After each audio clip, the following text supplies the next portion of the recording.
Hello my dear friends, my name is Arvind Patidar और स्वागत है आपका सिविल जेई एमसीक्यू जोन में। सो गाइस, आज हम डिस्कस करेंगे प्रीवियस ईयर आईएएस के बिल्डिंग मटेरियल्स के क्वेश्चंस को। जो चैनल को पहली बार देख रहा है वो चैनल को लाइक करे, सब्सक्राइब करे और शेयर करना ना भूले अगर कंटेंट आपको अच्छा लगता है तो। और जिसने पहली बार वीडियो चैनल को देख रहा है वो प्लेलिस्ट में जाके हमने पहले आरसीसी के प्रीवियस ईयर आईएएस और एसएससी के क्वेश्चंस को डिस्कस किया हुआ है, उसको देखना ना भूलें। सो गाइज, आज हम स्टार्ट करते हैं। बिल्डिंग मटेरियल सीमेंट से रिलेटेड क्वेश्चंस को हम डिस्कशन करेंगे। So now start.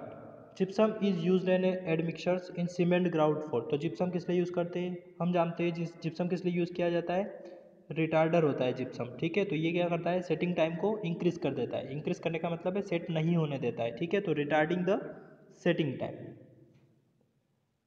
इसके अलावा देखा जाए तो एस्लेटर और रिटार्डर में क्या होता है, एस्लेटर क्या आता है, सेटिंग टाइम को डिक्रीज करता है। तो इसमें मेन एस्लेटर जो पूछा जाता है वो कौन सा होता है, कैल्शियम क्लोराइड मैक्सिमम टाइम पूछा जाता है। उसके अलावा होता है सोडियम सिलिकेट और सोडियम नाइट्रेट और calcium nitrate is also comes under the category of accelerators. Now what is retarder? तो रिटार्डर कौन से होते हैं, gypsum, sugar, starch, tartaric acid और सेलुलोज। जब इनको मिक्स करेंगे अपन तो ये क्या करेंगे, सेटिंग टाइम को इंक्रीज कर देंगे, ठीक है। Percentage of void in cement कितने होते हैं, 40%। Next question, if P is the standard consistency of cement, the amount of water used in conducting the initial setting time test of the cement। ठीक है, तो यहाँ पे क्या पूछा हुआ है, किसके लिए, स्टैंडर्ड कंसिस्टेंसी के लिए पानी की वैल्यूज पूछी हुई, ठीक है। इनिशियल सेटिंग टाइम टेस्ट अपन करेंगे तो कितनी वैल्यू यूज़ करेंगे। तो देखो, जो कंसिस्टेंसी की वैल्यू निकालते हैं अपन उस वैल्यू को अपन लिखते हैं P से। और जब इनिशियल सेटिंग टाइम में जब टेस्ट करना परफॉर्म करते हैं नेक्स्ट, तो उसके लिए जो वाटर कंटेंट लेते हैं वो कितना लेते हैं, 85% ऑफ दैट P, ठीक है। तो यहाँ पे वैल्यू कितनी हो जाएगी, 0.85 P। अब यहाँ पे डिफरेंट टेस्ट के लिए डिफरेंट वैल्यू होती है। सीमेंट देखो, इनिशियल सेटिंग टाइम के लिए 0.85 P है। साउंडनेस टेस्ट जो होता है ऑटोक्लेव है ना, ऑटोक्लेव टेस्ट से अपन करते हैं या लीच एटेरियल एपरेटस से करते हैं, तो उसके लिए वैल्यू कितनी लेते हैं, 0.8578 P लेते हैं। कंप्रेसिव स्ट्रेंथ टेस्ट जो सीमेंट की करते हैं, सीमेंट को मोल्ड बना के, है ना, मोर्टार का मोल्ड बना के, P/4+3 होता है। टेंसाइल स्ट्रेंथ टेस्ट जो करते हैं ब्रिकेट मोड से, P/5+2.5 होता है, ठीक है। तो सीमेंट की जो होती है टेंसाइल टेस्ट वो ब्रिकेट मोड से करते हैं, तो P/5+2.5 ये कंसिस्टेंसी। और P कहाँ से आएगा, P upon consistency of cement का टेस्ट करते हैं वहाँ से आता है, ठीक है गाइस।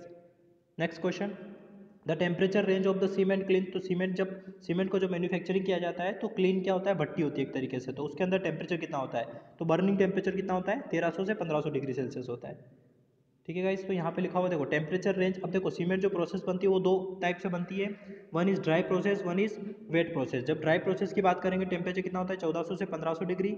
वेट प्रोसेस में कितना होता है, 1500 to 1600 degree Celsius. Gypsum amount is 2 to 3% in dry case, 3% in wet case. Economical in fuel. तो देखो, ड्राई प्रोसेस में क्या होता है, लेस होता है, लेकिन वेट प्रोसेस में अपन क्या करते हैं, पानी भी मिक्स कर देते हैं, इसलिए वहाँ ज़्यादा हीट की रिक्वायरमेंट होती है। मटेरियल्स की अगर बात करें अपन, तो यहाँ पे ड्राई स्टेट में मटेरियल होता है, यहाँ पे स्लरी होता है क्योंकि अपन पानी मिक्स कर देते हैं, ठीक है। तो ये था आपका आंसर। तो 14 आपका आंसर यहाँ पे क्या था, 14 to 1500 degree Celsius. Now what, high alumina cement is produce by fusing together a mixer of, ठीक है। तो हाई एलुमिना सीमेंट कैसे बनता है, इसको अपन ऐसा भी लिखते हैं HAC, हाई एलुमिना सीमेंट्स। तो यहाँ पे देखना, हाई एल्यूमिना सीमेंट जो होता है वो लाइमस्टोन और बॉक्साइट से मिलकर बना होता है, ठीक है। और इसमें एक चीज़ और आती है, आयरन ऑक्साइड Fe2O3, लेकिन यहाँ पे कहीं दिया नहीं हुआ है, तो सिंपल आंसर विल बी ए, ठीक है। नेक्स्ट देखो, यहाँ पे बात की हुई हाई एल्यूमिना सीमेंट की, तो बॉक्साइड कितना परसेंट होता है, कोई percent, you should remember this percent also, ये भी पूछा हुआ है। बॉक्साइड जो होता है 40%, लाइमस्टोन होता है 40% और आयरन ऑक्साइड होता है 15%। मिनिमम देखो, initial setting time, what is IST, initial setting time, FST final setting time. तो इसका इनिशियल सेटिंग टाइम 30 मिनट्स और फाइनल 10 आवर्स होता है, ये OPC के बराबर ही होता है यहाँ पे, ठीक है। It is use for refractory work, this refractory work, ठीक है। रेफ्रैक्टरी मतलब जहाँ पे बहुत ज़्यादा हीट की जनरेट होती है। Industries use widely for pre casting के लिए भी इसको यूज़ किया जाता है। Particularly suitable to sea under water work, ठीक है। तो देखो यहाँ पे क्या होता है, अंडर वाटर वर्क्स में भी इसका यूज़ किया जाता है। क्यों किया जाता है, क्योंकि देखो इसके अंदर क्या कंपाउंड बनता है, एक C3A कंपाउंड, एक जो होता है वो बहुत कम अमाउंट में अपन क्या करते हैं, यूज़ करते थे। और ये C3 कंपाउंड जो होता है वो क्या किसके लिए रिस्पॉन्सिबल होता है, सल्फेट अटैक के लिए रिस्पॉन्सिबल होता है। अगर ये कंपाउंड कम रहेगा तो सल्फेट अटैक नहीं होगा सीमेंट पे और अपना बच जाएगा, इसलिए अपन क्या करते हैं, अंडर वाटर कंस्ट्रक्शन में सल्फेट कंटेंट ज़्यादा होता है, इसलिए अपन इसको यूज़ करते हैं, ठीक है। और widely use for precasting, expansion should be less than of 5 mm। इसका एक्सपेंशन जो होता है, जब अपन टेस्ट करते हैं ऑटोक्लेव टेस्ट से, तो इसका जो एक्सपेंशन आता है वो कितना आता है, लेस देन 5 mm आता है। और जो OPC में आता है वो कितना आता है, वो 10 mm के करीब आता है, लेस देन 10 mm, ठीक है। उसके बाद जो क्वेश्चन है, which of the following pair is respect of ordinary potential, ठीक है। OPC के रिस्पेक्ट में क्या क्या सही है और क्या गलत है वो पूछा हुआ है, ठीक है गाइस। तो देखो यहाँ पे इनिशियल सेटिंग टाइम की बात की हुई OPC में, तो हमें पता है कितना होता है 30 मिनट्स होता है, ये सही है। फाइनल सेटिंग टाइम कितना होता है 10 आवर्स होता है, या फिर अपन इसको ऐसा भी लिखते हैं 600 मिनट्स, ठीक है। तो ये दो चीज़ें होती है, तो आप इन दोनों में से सही है ये। और नॉर्मल कंसिस्टेंसी देखो 10% नहीं होती नॉर्मल कंसिस्टेंसी, जो अपन स्टार्ट करते हैं वो 28% से स्टार्ट होती है, उसके बाद अपन आगे की तरफ जाते हैं, ठीक है। तो अपन नॉर्मली जो लेते हैं वो वैल्यू कितनी 0.35 से 0.40 के बीच में वैल्यू लेते हैं अपन, ज़्यादा भी हो सकती है बट कंसिस्टेंसी इतनी नहीं होती, ठीक है। तो यहाँ पे आंसर क्या रहेगा 1 और 2 रहेगा, तो C will be answer. Okay guys, यहाँ पे लिखा हुआ देखो टाइप्स ऑफ सीमेंट के बारे में बात की हुई है। तो सीमेंट का जो नॉर्मल साइज होता है वो कितना होता है 0.1 से 0.3 माइक्रोन के बीच में होता है। आर्टिफिशियल सीमेंट और ऑर्डिनरी OPC सीमेंट, OPC के अंदर 3 ग्रेड होते हैं सीमेंट के, you should remember this, 33 grade, 43 grade और 53 ग्रेड, ये IS कोड से होते हैं, ठीक है। उसके बाद देखो टेस्ट होते हैं डिफरेंट सीमेंट पे। देखो गाइज मैं अभी डिस्क्राइब कर रहा हूँ, इसके बाद में जो क्वेश्चंस आएंगे वहाँ पे फिर मैं आपको डिस्क्रिप्शंस प्रोवाइड नहीं करूँगा, ठीक है। अभी मैं डिस्क्राइब कर रहा हूँ, उसी के बेसिस पे अपन आंसर्स को वहाँ पे मार्क करेंगे, ठीक है। तो देखो यहाँ पे बात कर रहा हूँ मैं फाइननेस की, तो सीमेंट की फाइननेस टेस्ट कैसे करते हैं, ब्लेन एयर परमिएबिलिटी मेथड से करते हैं, ठीक है। It is permeability. और यहाँ पे 33, 43 और 53 ग्रेड के लिए जो इसकी वैल्यू आती है फाइननेस की, वो किस में आती है मीटर स्क्वायर पर केजी में आती है। तो यहाँ पे 225 आती है, यहाँ पे 225 और यहाँ पे भी 225 मीटर स्क्वायर पर केजी। उसके बाद जो साउंडनेस टेस्ट होता है उसको ली चैटेरियल एपरेटस या ऑटोक्लेव दोनों से कर सकते हैं। जो ली चैटेरियल एपरेटस होता है उसकी जो वैल्यू आती है वो mm में आती है 10 mm, ठीक है। और ऑटोक्लेव की 0.8%। उसके बाद सेटिंग टाइम, तो ये 3 टाइप के टेस्ट होते हैं, विकार्ट एपरेटस से करते हैं, शुड रिमेंबर दिस। और सेटिंग टाइम कितना होता है अभी हम लोगों ने डिस्कस किया था 30 मिनट और 600 मिनट होता है। Initial setting time 30 minute, final setting time 600 minute. Okay guys, next question, the fineness of cement is tested. देखो यहाँ पे लिखा हुआ फाइननेस ऑफ सीमेंट कैसे टेस्ट करते हैं अपन। तो देखो अभी मैंने बताया, इसी स्लाइड में आपको मैं बता देता हूँ एक बार। देखो फाइननेस ऑफ सीमेंट किससे करते हैं, ब्लेन एयर परमिएबिलिटी मेथड से करते हैं, ठीक है। तो यहाँ पे ऑप्शन में भी यही है, ब्लेन एयर परमिएबिलिटी मेथड, ठीक है गाइस। अभी 2019 के जो पेपर हुआ था उसमें भी IAS में ये क्वेश्चन आया हुआ था, ठीक है। नेक्स्ट अभी इसमें ही डिस्कस करते हैं। देखो यहाँ पे मैंने लिखा हुआ है फाइननेस ऑफ सीमेंट का से। देखो एक तो होता है सीव एनालिसिस से भी फाइननेस टेस्ट करते हैं, एक ब्लेन और नट्स टेस्ट भी बोलते हैं इसी को, और ब्लेन एयर परमिएबिलिटी टेस्ट भी इसी को बोलते हैं, you should remember this, air Blaine permeability method. उसके बाद वेगनर टर्बिडिटी मेथड से भी अपन क्या करते हैं, फाइननेस टेस्ट करते हैं। उसके बाद होता है सेटिंग टाइम। तो देखो सेटिंग टाइम में क्या क्या चीज़ें होती है, एक होता है कंसिस्टेंसी, एक होता है इनिशियल सेटिंग टाइम, एक होता है फाइनल सेटिंग टाइम टेस्ट, ठीक है। कंसिस्टेंसी टेस्ट जब करते हैं अपन, तो अपन जो प्लंजर यूज़ करते हैं विकर्ट प्लंजर, उसको विकर्ट एपरेटस से करते हैं, तो प्लंजर होता है 10 mm डाया का। उसके बाद इनिशियल सेटिंग टाइम में 1 mm स्क्वायर की नीडल होती है, और फाइनल सेटिंग टाइम में 5 mm डाया का एनुलर कॉलर होता है। गाइज ये सारे के सारे क्वेश्चंस SSC या फिर IAS में पूछे गए हैं, इसलिए अपन डिस्कस कर रहे हैं इनको डिटेल से, ठीक है। नेक्स्ट उसके बाद साउंडनेस टेस्ट, तो मैंने अभी डिस्कस किया था, ली चैटेरियल एपरेटस और ऑटोक्लेव दोनों से करते हैं। अब देखो यहाँ पे दो होता है साउंडनेस, किसकी वजह से होता है, एक होता है लाइम की वजह से, ठीक है, एक होता है मैग्नीशिया की वजह से, ठीक है। तो लाइम की वजह से जो टेस्ट करते हैं उसको बोलते हैं अपन ली चैटेरियल एपरेटस, और लाइम प्लस मैग्नीशिया दोनों की वजह से जो टेस्ट करेंगे उसमें होता है ऑटोक्लेव टेस्ट, ठीक है। तो यहाँ पे ये लिखा हुआ है मैंने। उसके बाद होता है वर्केबिलिटी टेस्ट। तो वर्केबिलिटी किस से करते हैं, स्लम कोन टेस्ट, फ्लो टेबल टेस्ट और कंपेक्शन फैक्टर टेस्ट, ठीक है। फ्लो टेबल टेस्ट को ही अपन बोलते हैं वीबी टेस्ट। इसका जो वैल्यू आती है वो टाइम में आती है, ये भी पूछा हुआ है। स्लम्प की वैल्यू सेंटीमीटर या mm में आती है, और कंपेक्शन फैक्टर टेस्ट की कोई यूनिट में नहीं आता है वैल्यू, ठीक है। तो ये था description. Next question, consider the following oxides Al2O3, CaO and SiO2। तो यहाँ पे कौन सा सीक्वेंस पूछा हुआ है, increasing order of their percentage, ठीक है। तो इंक्रीजिंग ऑर्डर में पूछा हुआ है, तो अपन सबसे लोवेस्ट से स्टार्ट करेंगे। तो देखो सबसे ज़्यादा क्या होता है, you should remember this, lime सबसे ज़्यादा होता है, फिर सिलिका होता है, फिर एलुमिना होता है, ठीक है। तो अपन स्टार्ट यहाँ से करेंगे, तो फर्स्ट ये 1, 3 and 2 will be the answer, ठीक है। तो D will be the answer. इसका आप जस्टिफिकेशन देख सकते हो, you should remember this value, lime, silica, alumina, iron oxide, magnesia and soda potash, you should remember by this, ठीक है। लाइम जो होता है कितना 60 to 65%, silica 17 to 25%, alumina 3 to 8%, iron oxide 0.5 to 6%, magnesia 0.1 to 4%, ठीक है। अब देखो ये क्या करता है, जो लाइम होता है वो स्ट्रेंथ के लिए रिस्पॉन्सिबल होता है, अगर कम मिलाएंगे तो स्ट्रेंथ कम रहेगी। सिलिका जो होता है वो क्या करता है, स्लो सेटिंग के रिस्पॉन्सिबल होता है। एलुमिना क्या होता है, ये भी क्विक सेटिंग के रिस्पॉन्सिबल होता है, ठीक है। प्लास्टिसिटी वाला फंडा होता है एलुमिना का। आयरन ऑक्साइड क्या कलर करता है, ये कलर गिव करता है, रेड कलर जो होता है वो आयरन ऑक्साइड की वजह से होता है। मैग्नीशिया की वजह से ये जो येलोइश कलर होता है वो क्या होता है, मैग्नीशिया की वजह से होता है, ठीक है। सोडा एंड पोटाश ये क्या होते हैं, ये अल्कलीस होते हैं, इनको बोलते हैं अपन एल्कलीस। तो इनकी वजह से क्या हो जाता है, एफ्लोरेंसेस जो होता है वो इनकी वजह से होता है, ठीक है। और ये सल्फर ट्राइऑक्साइड क्या होता है, मेक सीमेंट साउंड, ये काफ़ी कम अमाउंट में प्रेजेंट होता है, ठीक है, 1 to 1.5%, ठीक है। Next question, match list 1 and list 2। देखो फाइननेस ऑफ सीमेंट, अभी अपनों ने बहुत बार डिस्कस किया है कि फाइननेस ऑफ सीमेंट क्या होता है। तो देखो एयर परमिएबिलिटी मेथड से अपन क्या करते हैं, फाइननेस ऑफ सीमेंट करते हैं। इनिशियल सेटिंग टाइम और final setting time Vicat apparatus से करते हैं। साउंडनेस किससे करते हैं, ऑटोक्लेव टेस्ट से, है ना, ठीक है guys. Fineness air permeability, fineness test जो होता है वो air Blaine permeability, setting time Vicat apparatus से, soundness of cement, workability guys जो होता है ना वो, हाँ ठीक है। साउंडनेस ऑफ सीमेंट दो, एक तो लीच आर्टेरियल एपरेटस से, ठीक है, और एक ऑटोक्लेव टेस्ट से, दोनों से अपन करते हैं, अभी हमने डिस्कस किया था। और जो वर्केबिलिटी होती है उसको स्लमकॉन टेस्ट से करते हैं, ठीक है गाइस। तो आंसर इसका आप देख सकते हो। उसके बाद देखो यहाँ पे लिखा हुआ है फॉर मेजर, वही बात अभी हम लोगों ने डिस्कस जो किया था कि जो सीमेंट के प्रोपोर्शन हो जाए वो किस असेंडिंग ऑर्डर में उसको सेट करो, ठीक है।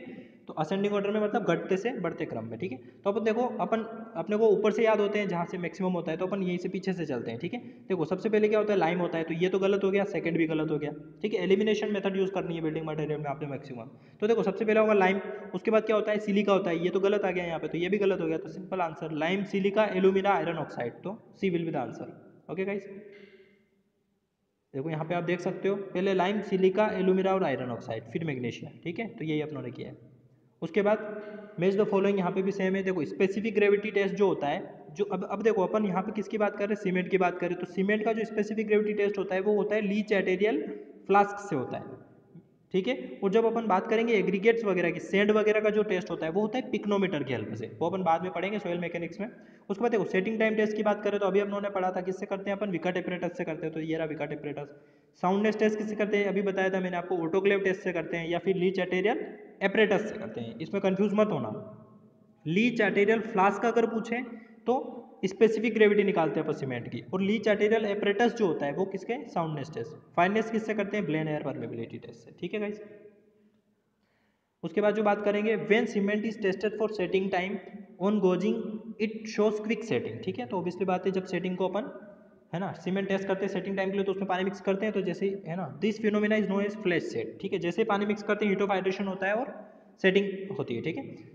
Cement due to the presence of, देखो किसकी वजह से होता है वो, ठीक है। तो देखो यहाँ पे दो चीज़ें आपको याद रखनी है, एक्चुअली तीन कंपाउंड्स होते हैं। कौन कौन से कंपाउंड होते हैं, देखो मैं लिख देता हूँ यहाँ पे, C3S कंपाउंड होता है, C2S कंपाउंड होता है, C3A कंपाउंड होता है, और एक होता है C4AF, ठीक है। ये चार कंपाउंड्स होते हैं।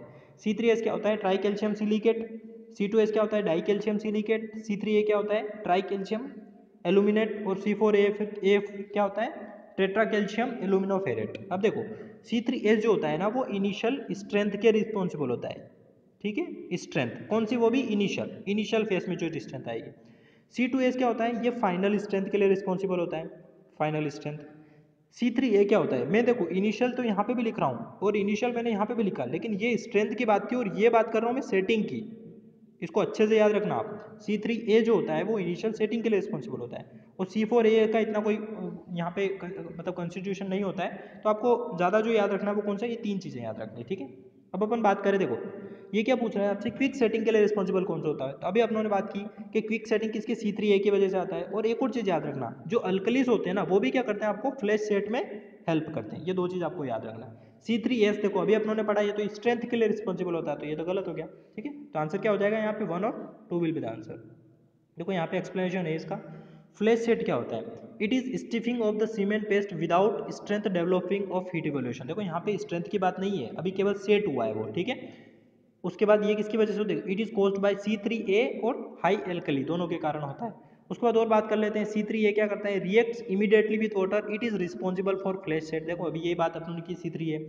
जिप्सम क्या होता है, जिप्सम रिटार्डर का काम करता है, देखो ये क्या करता है, रिड्यूस फ्लैश सेटिंग, ये क्या करता है, फ्लैश सेटिंग को रिड्यूस करता है, मतलब सेटिंग टाइम को क्या कर देता है, बढ़ा देता है, ठीक है। After flash set mixing is not allowed because no gain in instant development after mixing, ठीक है। तो ये अलग बात है। जिप्सम रिटार्ड सेटिंग टाइम को, देखो यहाँ बात की हुई है, जिप्सम क्या होता है, रिटार्ड करता है सेटिंग टाइम को, तो रिटार्डर का काम करता है, ठीक है। उसके बाद बात करें, gypsum is usually mixed with clinker at the time of final grind. देखो यहाँ पे जब अपन, ये क्लिंकर क्या होता है, जब अपन सीमेंट की प्रोडक्शन कर रहे होते हैं तो ड्राई प्रोसेस और वेट प्रोसेस दोनों से करते हैं। तो वहाँ पे क्या होता है, जब अपन उसको बर्न करते हैं तो वहाँ पे जो प्रोडक्ट जो बन के आता है प्रोडक्ट, उसको बोलते हैं क्लिंकर। उस क्लिंकर में क्या करते हैं अपन, क्लिंकर जैसे पत्थर जैसा मिक्स बन जाएगा, है ना। उसके बाद अपन जिप्सम उसमें ऐड करेंगे और उसके बाद उसको क्या करेंगे, ग्राइंड करेंगे, ठीक है गाइस। तो ग्राइंड करने के बाद अपने को क्या मिलता है, सीमेंट मिलता है। और देखो यहाँ पे लिखा हुआ है जिप्सम कितना ऐड करेंगे, तो जिप्सम कितना 2.5 से 3% अपने को जिप्सम ऐड करना होता है। रिमेंबर दिस ऑल वर्ड्स, ठीक है। यहाँ पे सब पूछा हुआ है, ये भी आप पढ़ लेना एक बार अच्छे से, स्पेशल पॉइंट में भी दिया हुआ है, ये भी काम की चीज़ है, ठीक है। Next, the test on cement designed to accelerate the slaking process of ingredients of cement and to determine the resulting expansion. देखो यहाँ पे बात की हुई एक्सपेंशन की, तो ये एक्सपेंशन जो होता है ना, ये जब अपन सीमेंट को कास्टिंग जो कंक्रीट होता है, सीमेंट को कंक्रीट में यूज़ करेंगे और कंक्रीट को कास्ट कर लेंगे, ठीक है। मान लो ये कास्ट कर लिया, अब अपन देखते हैं कि ये कास्टिंग करने के बाद कितना एक्सपेंशन हो रहा है इसमें। हम नहीं चाहते हैं कि ये एक्सपेंशन हो, इसलिए अपन जब सीमेंट उसमें यूज़ करेंगे, उस सीमेंट को अपन पहले से टेस्ट करेंगे कि सीमेंट में एक्सपेंशन तो नहीं हो रहा है। अगर सीमेंट में एक्सपेंशन होगा तो कंक्रीट में भी हो जाएगा। तो यहाँ पे जो टेस्ट करते हैं एक्सपेंशन के लिए, वो कौन सा करते हैं, साउंडनेस टेस्ट करते हैं। और साउंडनेस टेस्ट कौन कौन सी मेथड है, लीच आर्टेरियल एपरेटस मेथड और ऑटोक्लेव टेस्ट, ठीक है। और साउंडनेस किसकी वजह से होती है, लाइम और मैग्नीशिया की वजह से होती है। तो देखो यहाँ पे सब लिखा हुआ है, Le Chatelier method, autoclave test, measured unsoundness due to free lime, Le Chatelier, autoclave test, lime और मैग्नीशिया दोनों की वजह से। देखो यहाँ पे जो वाटर यूज़ करते हैं वो 0.78 पी करते हैं, जैसे अपनों ने उसमें बात की थी 0.85 पी। ये किस में यूज़ करते हैं, ये कंसिस्टेंसी इनिशियल सेटिंग टाइम में यूज़ करते हैं, ठीक है। इंटरनल मोड क्या होता है ऑटोक्लेव का, ये होता है। देखो अब याद रखना, इसको ये क्वेश्चन पूछा हुआ है कि जो लीड एपरेटस होता है उसकी वैल्यू किस में आती है, उसकी एमएम में आती है, ठीक है। ओपीसी के लिए जो वैल्यू होती है ये कितनी, 10 mm से कम होनी चाहिए, ठीक है। और जो ऑटोक्लेव टेस्ट होता है इसकी वैल्यू परसेंटेज में आती है, ठीक है। ये इसकी वैल्यू परसेंटेज में आती है, वो कितनी होती है, 0.8% से कम होनी चाहिए, ठीक है। उसके बाद बात करें अपन, देखो हाई एल्यूमिना सीमेंट की, देखो यहाँ लिखा है OPC rapid hardening low heat Portland cement masonry cement की वैल्यू कितनी, 10 mm होनी चाहिए एक्सपेंशन, इसके हिसाब से। और सुपर सल्फेटेड और हाई एल्यूमिना सीमेंट की कितनी होनी चाहिए, 5 mm, 5 mm से भी कम एक्सपेंशन होना चाहिए, ठीक है। तो ये दोनों वैल्यू भी पूछी जाती है एग्जाम में। उसके बाद देखो गाइज यहाँ पे अब इनका एक्सप्लेनेशन नहीं है, मैं खुद ही एक्सप्लेनेशन दूंगा इनके। हाई स्ट्रेंथ पोर्टलैंड सीमेंट, देखो ये मैच करना है आपको simple, high strength Portland cement, super sulphate cement, high alumina cement और रैपिड हार्डनिंग सीमेंट, ठीक है। तो अभी इसका एक्सप्लेनेशन होगा हाई एल्यूमिना सीमेंट का। तो अब देखो यहाँ पे जो हाई एल्यूमिना सीमेंट लिखा है ना, इसको किस लिए यूज करते हैं, देखो should not be use for any, ऐसा नहीं है, is extremely resistance to chemical attack, ठीक है। Give a higher rate of heat during the hydration. देखो इसका आंसर ये होगा कि ये क्या करता है, high alumina cement higher rate of heat evolution generate करता है वैसे, ठीक है। लेकिन ये रैपिड हार्डनिंग के केस में भी सही हो सकता है, इसको देखा, has a higher content of tri calcium silicate, ठीक है। तो पहली चीज तो क्या हो जाएगी, super sulph high alumina cement किस लिए यूज होते हैं, अभी मैंने बताया था आपको कि हाई एल्यूमिना सीमेंट के अंदर क्या होता है, C3A का जो कंटेंट होता है वो क्या होता है, बहुत लेस होता है। उस C3A का कंटेंट बहुत कम होगा तो क्या होगा, सल्फेट अटैक बहुत कम होगा, ठीक है। तो high resistance to chemical attack जो आंसर होगा वो किसका होगा, आपका सी का आंसर होगा। उसके बाद देखो रैपिड हार्डनिंग से पोर्टलैंड सीमेंट है, तो गिव से हायर रेट ऑफ, देखो रैपिड हार्डनिंग है तो higher rate of heat generation होगा, ठीक है। तो पहले का क्या हो गया, यहाँ पे जो आंसर हो गया सी का क्या हो गया, 2 हो गया, और डी का आंसर क्या हो गया, 3 हो गया, ठीक है। उसके बाद देखो और क्या किया हुआ है, नेक्स्ट सुपर सल्फेटेड सीमेंट की बात कर रखा है, ठीक है। तो should not be used with any admixture. और हाई स्ट्रेंथ पोर्टलैंड सीमेंट क्या होगा, higher content of tri calcium silicate. देखो हाई स्ट्रेंथ की बात कर रहा है ना, तो देखो अभी अपनों ने बात की थी C3A कंपाउंड, तो C3S कंपाउंड किसके लिए रिस्पॉन्सिबल होता है, स्ट्रेंथ के लिए रिस्पॉन्सिबल होता है। तो हायर स्ट्रेंथ की बात की हुई है, तो हायर स्ट्रेंथ किस में जाएगा, आंसर चौथे में चला जाएगा। और सुपर सल्फेट क्या हो जाएगा फिर आपका ए के साथ हो जाएगा, ओके गाइस। तो इसको आप एक बार देखना अच्छे से। नेक्स्ट की बात करें, हाई एल्यूमिना सीमेंट, फिर वही पूछा। Second blast furnace cement, quick setting cement और रैपिड हार्डनिंग सीमेंट, ठीक है गाइस। तो देखो पहली चीज अपन बात करते हैं, मैं एक चीज़ बता दूं आपको कि जो हाई एल्यूमिना सीमेंट की बात यहाँ पे देखो, और भी बात करें, देखो high early cement, gypsum free selenitic cement use for mass concrete और high used in chemical attack, ठीक है। देखो तो उसके बाद अपन बात करें क्विक सेटिंग सीमेंट की और रैपिड हार्डनिंग सीमेंट की, ठीक है। तो देखो जो रैपिड हार्डनिंग सीमेंट होता है वो क्या होता है, हाई अर्ली स्ट्रेंथ के लिए रिस्पॉन्सिबल होता है, ये चीज़ अपनों ने पता है, ठीक है। उसके बाद क्या होता है, जो ब्लास्ट फर्नेस स्लैग सीमेंट है ना, इसको भी आपको याद रखना पड़ेगा कि जो ब्लास्ट फर्नेस स्लैग सीमेंट है ये कहाँ पे यूज होता है, मास कॉन्क्रीटिंग में यूज होता है। You should remember this also. दो चीज़ें होगी यहाँ पे आपको, एक तो होगा low heat Portland cement, low heat Portland cement, ठीक है, और ब्लास्ट फर्नेस लिमिंग, ये दोनों आपका कहाँ पे यूज होते हैं, मास कॉन्क्रीटिंग में यूज होते हैं, ठीक है। तो यहाँ पे क्या हो जाएगा, बी का आंसर तो क्या हो जाएगा 4 हो जाएगा, ठीक है गाइस। उसके बाद अपन बात करें क्विक सेटिंग सीमेंट की, ठीक है।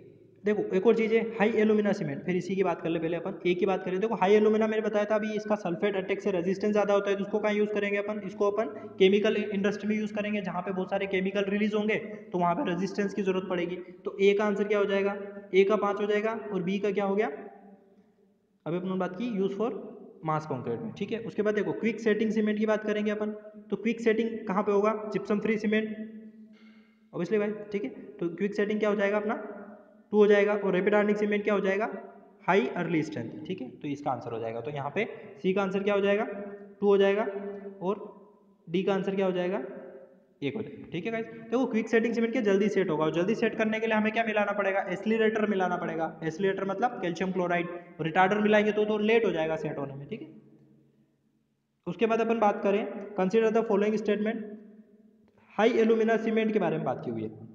तो देखो अभी अपनों ने क्या बात की थी, जो हाई एलुमिना सीमेंट होता है ना, वो क्या होता है बहुत जल्दी सेट होता है एक्चुअली, ठीक है। एक तो होता है बहुत जल्दी सेट होता है, दूसरी चीज इसमें क्या होता है कि C3A कंपाउंड ज़्यादा कम होता है, बहुत कम होता है, तो ये सल्फेट रेजिस्टेंस ज़्यादा प्रोवाइड करता है। तो इसको अपन कहाँ अंडर वाटर कंस्ट्रक्शन में यूज़ कर सकते हैं, याद रखना इस चीज़ को, ठीक है।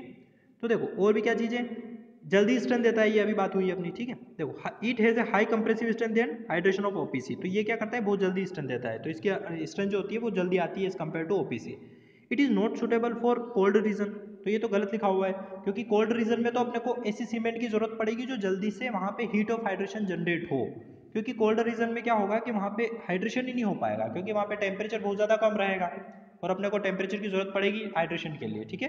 तो ये गलत है, ठीक है। ये सूटेबल होता है एक्चुअली, हाई एलुमिना सीमेंट कहाँ पे सूटेबल होता है, कोल्ड रीजन में, क्योंकि कोल्ड रीजन में तो अगर अपन ऐसी सीमेंट यूज करेंगे जो बहुत टाइम बाद स्ट्रेंथ को गेन करती है तो उसको और ज़्यादा टाइम लग जाएगा, तो ऐसी सीमेंट यूज करनी पड़ेगी जो क्या करेगा, जल्दी हीट ऑफ हाइड्रेशन जनरेट करती है, ठीक है। Next question, blast furnace lake है अप्रोक्सीमेटली, देखो ब्लास्ट फर्नेस लेक क्या होता है, अभी बात की थी अपनों ने, इसके अंदर क्या होता है, ये जो आयरन, जहाँ पे आयरन बनता है वहाँ से जो उसका राख निकलती है उसी को बोलते हैं ब्लास्ट फर्नेस। तो देखो यहाँ पे जो आंसर है इसका क्या है, ए 45% कैल्शियम ऑक्साइड और 35% सिलिका, ठीक है। ब्लास्ट फर्नेस लेक में 45% कैल्शियम ऑक्साइड और 35% silica, it is a by product of obtaining while smelting of iron ore, जब आयरन ओर बनता है तो वहाँ पे ब्लास्ट फर्नेस बनता है, ठीक है। जैसे आपने सुना होगा कि जो NTPC होता है, ठीक है, NTPC क्या नेशनल थर्मल पावर प्लांट, ठीक है, पावर कॉर्पोरेशन, तो वहाँ पे जो राख बनती है उसको क्या बोलते हैं अपन, फ्लाई ऐश बनते हैं। जो कोयला जलता है वहाँ पे, कोयले से क्या होती है बिजली बनती है, तो वहाँ पे जो एंड प्रोडक्ट होता है उसको क्या बोलते हैं, फ्लाई ऐश बोलते हैं, ठीक है। उसी टाइप से आयरन स्मेल्टिंग कहाँ करते हैं, वहाँ पे ब्लास्ट फर्नेस बनता है। Next, before testing setting time of cement one should be test for, देखो सेटिंग टाइम टेस्ट, जैसे सेटिंग टाइम में क्या बोल रहा है ये कि इनिशियल सेटिंग टाइम करना है मुझे फाइनल सेटिंग टाइम करना है। तो इनिशियल सेटिंग टाइम में आपको क्या अभी बताया था मैंने कि एक चीज़ यूज़ करते हो 0.85 P यूज़ करते हो, ये कंसिस्टेंसी है, ठीक है। तो अब ये P कहाँ से आएगा, इस P को निकालने के लिए आपको क्या टेस्ट करना पड़ेगा, कंसिस्टेंसी टेस्ट करना पड़ेगा, उससे आप लोगों को P वैल्यू, वो कंसिस्टेंसी क्या होती है कि कितना अमाउंट ऑफ पानी मिला है सीमेंट के अंदर कि एक अच्छा स्टैंडर्ड पेस्ट मिले अपने को, दैट इज कंसिस्टेंसी, उसी की वैल्यू को अपन क्या बोलते हैं, P बोलते हैं, ठीक है। इसको तो ये टेस्ट करना पड़ेगा। नेक्स्ट देखो यहाँ पे बात की हुई high early strength of cement is obtained by, तो हाई अर्ली स्ट्रेंथ सीमेंट की कैसे मिल सकती है, तो एक चीज तो क्या होता है, देखो यहाँ पे दो चीजें होती है, एक तो होता है लाइम और एक होता है फाइन ग्राइंडिंग। जितना फाइन अपन ग्राइंड करेंगे ना, अपन क्यों बोलते हैं कि सीमेंट बहुत फाइन होना चाहिए, सीमेंट के अंदर लम्प्स नहीं होना चाहिए, क्योंकि लम्प्स होंगे तो क्या होगा, हीट ऑफ हाइड्रेशन में प्रॉब्लम होगी। तो फाइन ग्राइंडिंग करेंगे तो क्या होगा, हाई अर्ली स्ट्रेंथ आएगी, पहली condition. Decreasing the lime content, lime तो स्ट्रेंथ देता है और लाइम से हीट ऑफ हाइड्रेशन जनरेट होती है, तो इसको डिक्रीज कर देंगे तो उल्टा हो जाएगा cancer. Burning at high temperature, इसको होल्ड पे रखो। Increasing the quantity of gypsum, देखो जिप्सम की बात करेंगे यहाँ पे, तो जिप्सम तो रिटार्डर का काम करता है, वो जिप्सम जैसे ही मिलाएंगे तो वो तो सीमेंट को हीट ऑफ हाइड्रेशन को रिड्यूस करता है, वो तो और टाइम लगाएगा सेट होने में, तो ये तो और गलत हो गया। तो देखो यहाँ पे क्या दूसरा गलत हो गया और चौथा गलत हो गया, तो देखो यहाँ पे दूसरा है गलत, यहाँ पे गलत, और बचा क्या, ठीक है, और अपना क्या चौथा भी गलत है तो ये भी गलत हो गया, तो बचा क्या, आंसर भी बचा गया। और याद रखना इसको, बर्निंग एट हाई टेम्परेचर में भी जब अपन गर्म करेंगे तो क्या हो जाएगा, हीट ऑफ हाइड्रेशन इंक्रीज हो जाती है, ठीक है। नेक्स्ट क्वेश्चन की बात करें, देखो यहाँ पे pozzolana is added to cement to increase the early, देखो ये पोजोलाना जो मैंने लिखा है, अभी मैंने आपको बताया था NTPC थर्मल पावर प्लांट में जो फ्लाई ऐश बनती है ना, ठीक है। इसी फ्लाई ऐश को अपन क्या बोलते हैं, पोजोलैनिक मटेरियल बोलते हैं।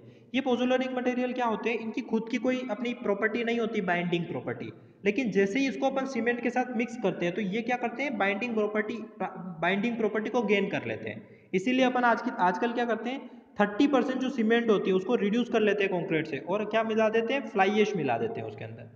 ओके गाइस, अब देखो ये क्या कह रहा है कि pozzolana is added to cement to increase early strength. देखो पोजोलेना मिलाने से, देखो पोजोलेना का अपना तो कोई मतलब वो प्रॉपर्टी नहीं होती, binding property heat of hydration वाली, तो अपन सीमेंट को रिड्यूस करेंगे तो हीट ऑफ हाइड्रेशन भी रिड्यूस हो जाएगा, ठीक है। तो ये तो गलत है, अर्ली स्ट्रेंथ नहीं आएगी, आराम से स्ट्रेंथ आती है। It offers greater resistance to the attack of aggressive, हाँ ये सही है, क्योंकि पोजोलेना मिलाने से क्या होता है, बहुत सारी प्रॉपर्टीज अपनी इंक्रीज हो जाती है, रेजिस्टेंस इंक्रीज हो जाता है। तो ये क्या है यहाँ पे, answer will be D, A is false but R is true. और पोजोलेना की बात करें, देखो यहाँ पे improvement of durability by reducing permeability. Pozzolana क्या होता है, सीमेंट से भी फाइन मटेरियल होता है, तो वो क्या करेगा, परमिबिलिटी क्या होती है, passing of water from any, है ना, फ्रॉम एनी सेक्शन। तो यहाँ पे क्या होती है, ड्यूरेबिलिटी बढ़ जाएगी और परमिबिलिटी रिड्यूस हो जाएगी। इंक्रीज इन वर्केबिलिटी, जितना फाइन चीज मिलाएंगे उतनी वर्केबिलिटी अच्छी होगी, और अपना पोजोलेना फाइन मटेरियल है।